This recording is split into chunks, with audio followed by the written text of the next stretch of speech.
Today we are going to discuss the role of the narrator in Conrad's Heart of the Darkness. Heart of Darkness, when it was published, created a stir, as we know. It was a novel that attracted the attention of many. Now, what becomes interesting about Heart of Darkness is the year in which it was published.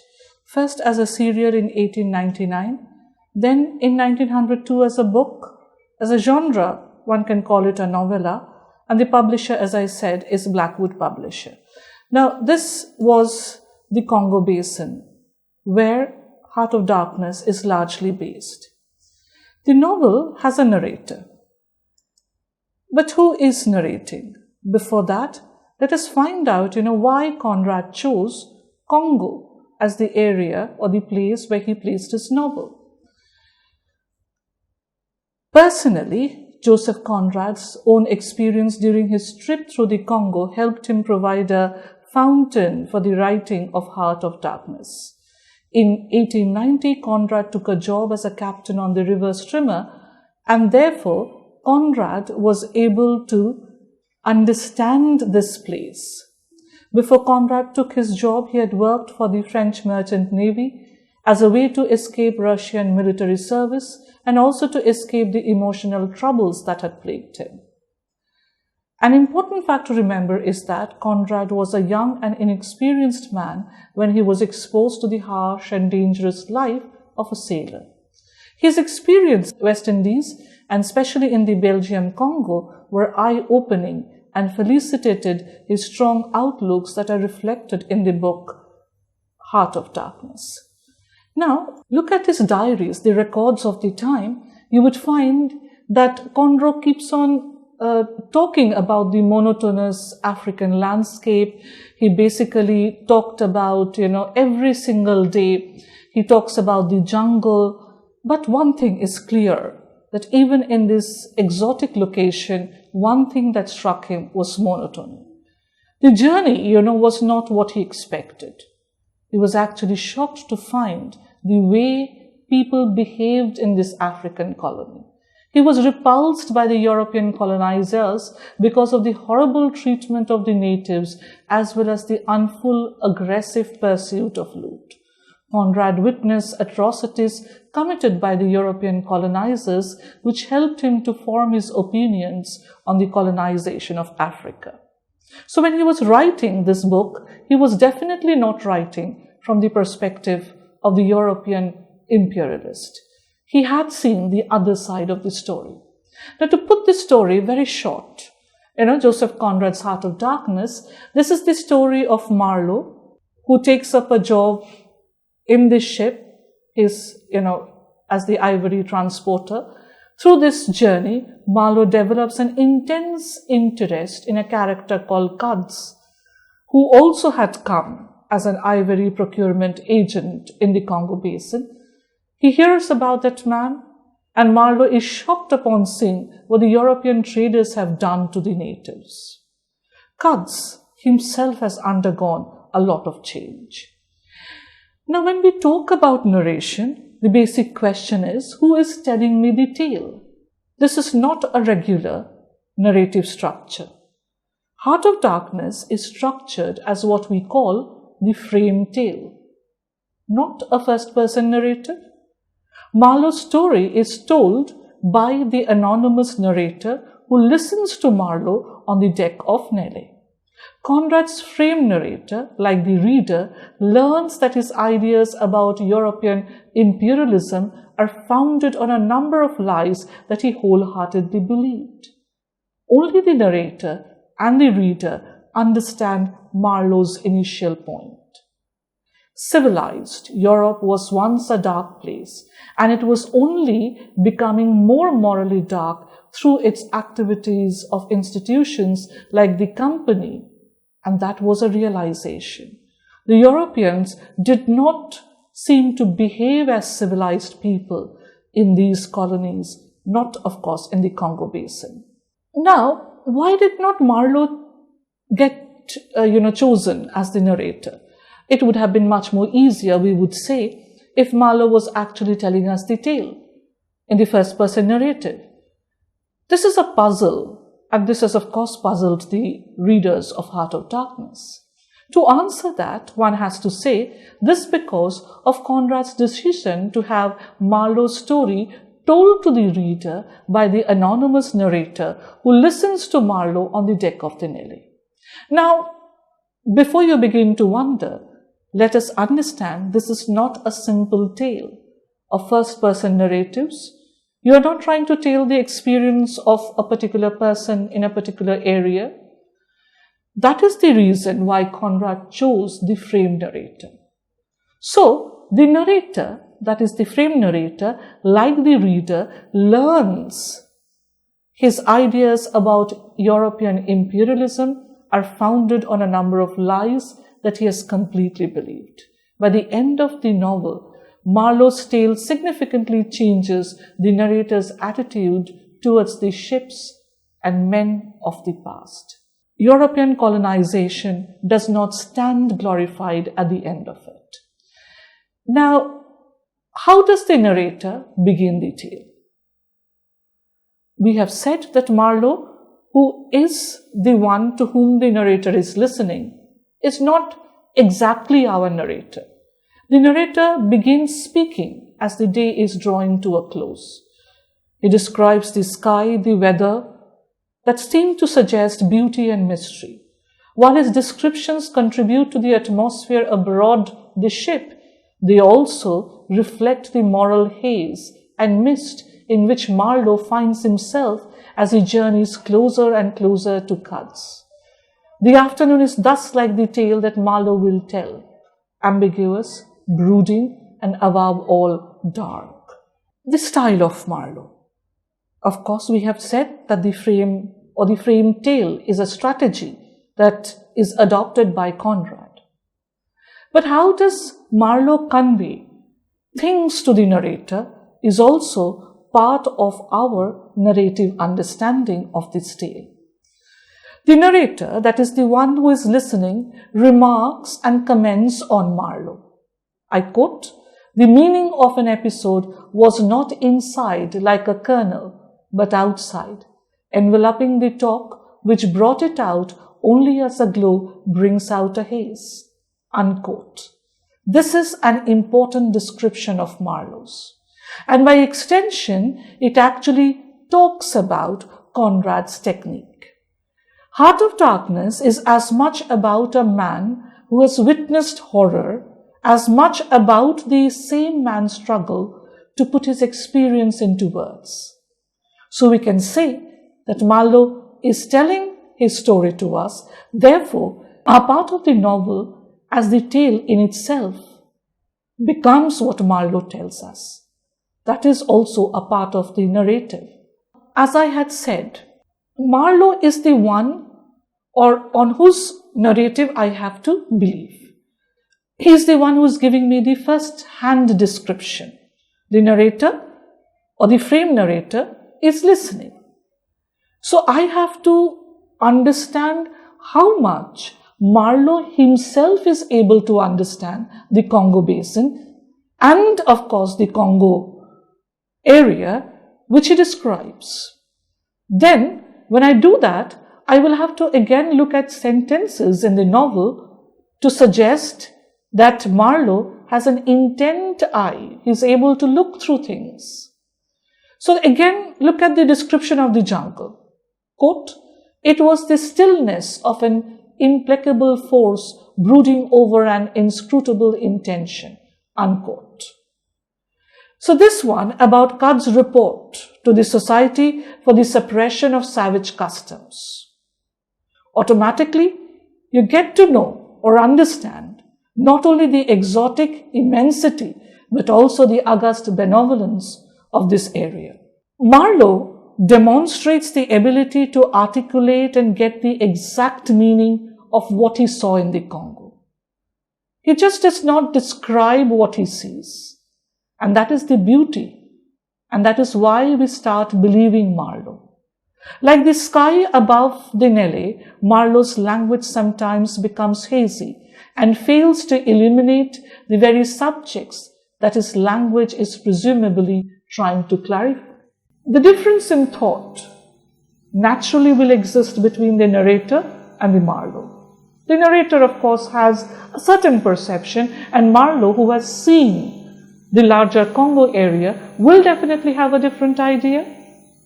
To the narrator, nature exists to serve mankind, especially mankind's commerce and trade. This idea of mankind's dominance over the earth is questioned by Marlowe later in the novel.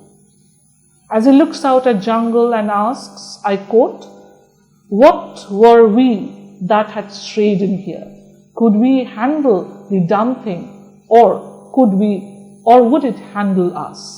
I felt how big, how confoundedly big was that thing that couldn't talk and perhaps was deaf as well. What was in there?" Marlowe seems to say that we have tampered with nature. We have done things to her that we should not have done. And that seems to be clearly anti-imperialist from the European point of view. Now, why does Conrad deliberately show this attitudinal difference between the narrator and Marlowe? Does it really help him to tell the story? To answer that, I would say, the way Marlowe looks at nature and perceives it, it is different from the narrator. In adopting this strategy, Conrad justifies his reason and tells us why he framed the story of Marlowe.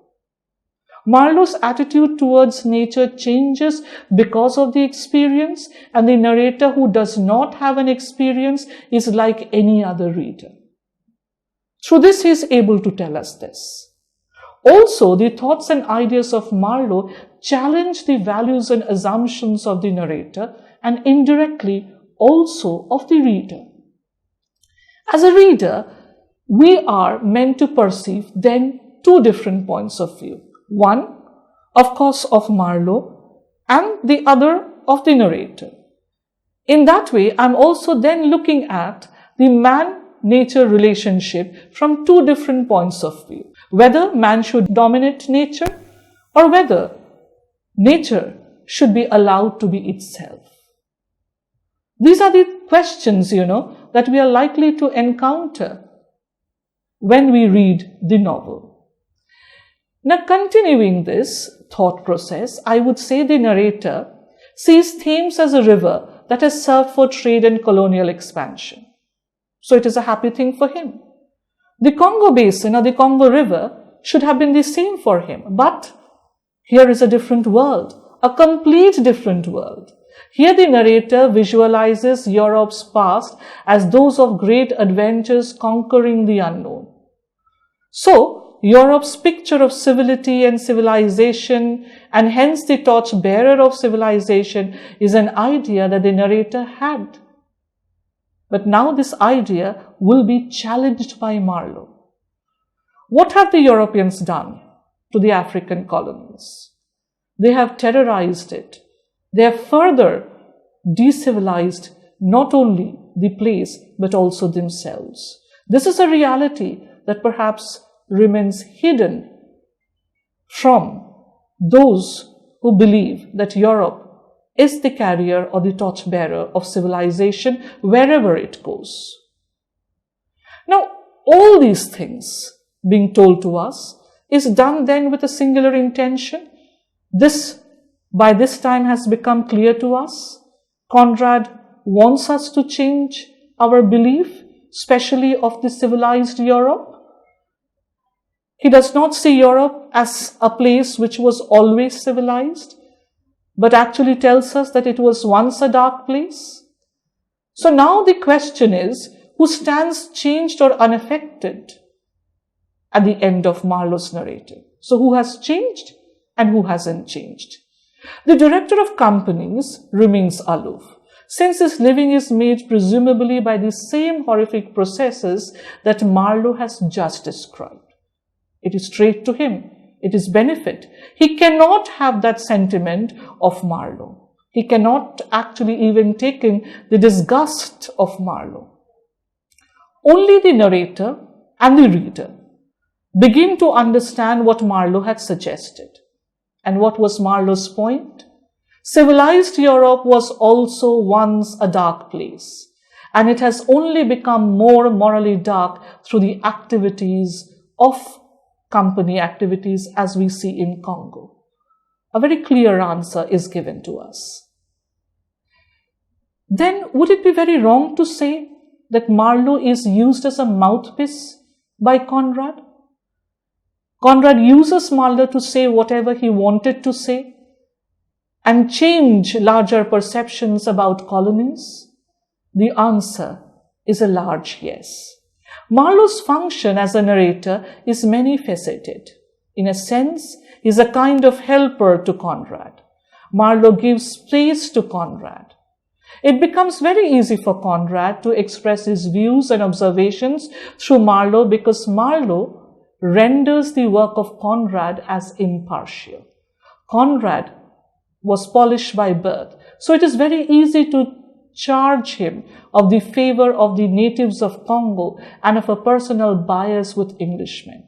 But Conrad tells the tale of atrocities and the cruelties of British people through the mouth of Marlowe. He tells that the true motives of the British people was not to civilize this people. It was trade, and it was ruthless trade. Something which is made very clear. Now, till here, if you ask what could be the questions apart from the narrative technique that we have discussed, I think these are pertinent questions that can also crop up. Marlowe is a tool in Conrad's hand with which he easily avoids the charge of subjectivity. Marlowe is a technique which renders Conrad's work an objectivity and universality. We have answered it.